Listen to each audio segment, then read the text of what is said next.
রক্তদানে আমরা যারা আছি আমরা অনেকে দিতে চাই না রক্ত, আসলে ব্লাড দিতে কেমন মনে করে, অনেকে এমন রয়েছে।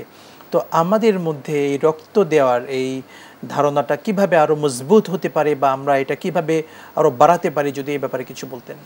যেটার হচ্ছে দুইটা দিক, একটা হচ্ছে যে ইসলাম আমাকে কি বলছে এই বিষয়টা আমাকে জানতে হবে যে এটা আসলেই সোয়াবের কাজ কিনা এবং এতে উৎসাহিত করেছে কিনা ইসলাম। ইসলাম তো অবশ্যই উৎসাহিত করেছে এবং মুসলিমের লম্বা হাদিস আছে যে তুমি যদি দুনিয়াতে কাউকে ছাড় দাও তাহলে আল্লাহ তাআলা তোমাকে কঠিন হাসরের ময়দানে ছাড় দিয়ে দিবেন।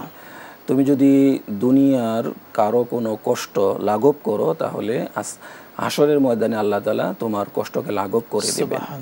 এবং তুমি যদি মান সাতারা মুসলিমান সাতারাহুল্লাহু ফিদ দুনিয়া ওয়াল আখিরা, তুমি যদি কোনো মুমিন মুসলমান ভাইয়ের দোষ গোপন রাখো তো আল্লাহ তাআলা হাসরের ময়দানে তোমার দোষ গোপন রাখবেন, দুনিয়াতেও এবং আখিরাতেও।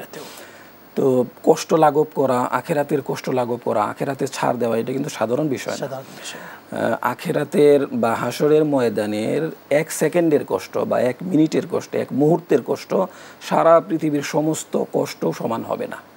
তাহলে আমি যদি একটা মুমিনের সে রক্ত পাচ্ছে না, আমরা বিভিন্ন সময় দেখতে পাই এবং বিভিন্নজন ফোন করে, আত্মীয় হোক অনাত্মীয় হোক, অনেকেই হাসপাতালের বেডে শুয়ে ফোন করে যে অমুক গ্রুপের রক্ত দরকার কিন্তু পাচ্ছি না, এবং সে হায় হুতাশ করতে থাকে কাকে ফোন দিবে, কোথায় থেকে রক্ত পাবে, এবং ডাক্তাররা বলতে থাকে এই সময়ের মধ্যে অবশ্যই রক্ত দিতে হবে। কিন্তু ওই অনেকেই না জানার কারণে উৎসাহিত হচ্ছে না, তো শুনলো বাস মনে হয় যে আরেকজন দিবে বা হাসপাতালে পাওয়া যাবে এই ধরনের মনে করে কেউ, কিন্তু আগাইতে চায় না। কিন্তু যখন জানতে পারবে যে না আসলে রক্তদানটা, রক্ত দেওয়াটা কতটা সোয়াবের কাজ এবং কতটুকু লাভের বিষয়, তাহলে কিন্তু সে রক্ত দিতে উৎসাহিত হবে।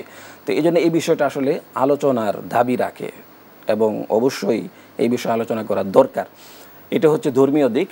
আর শারীরিক দিক হচ্ছে যে আমাদের রক্তে যে লোহিত কণিকা থাকে এগুলি যদি প্রতি 3 মাস বা বছরে যদি কমপক্ষে 2-3 বার রক্ত দেওয়া যায়, ডাক্তাররা বলেন যে তাহলে তার ক্যান্সার, হার্ট অ্যাটাক এই সমস্ত রোগের ঝুঁকি অনেক কম।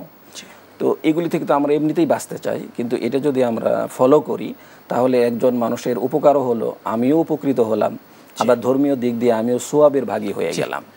শুকরান, জাযাকাল্লাহ। চমৎকার কিছু পয়েন্ট আপনার থেকে শুনেছি, অসংখ্য ধন্যবাদ। বারাকাল্লাহু ফি হায়াতি।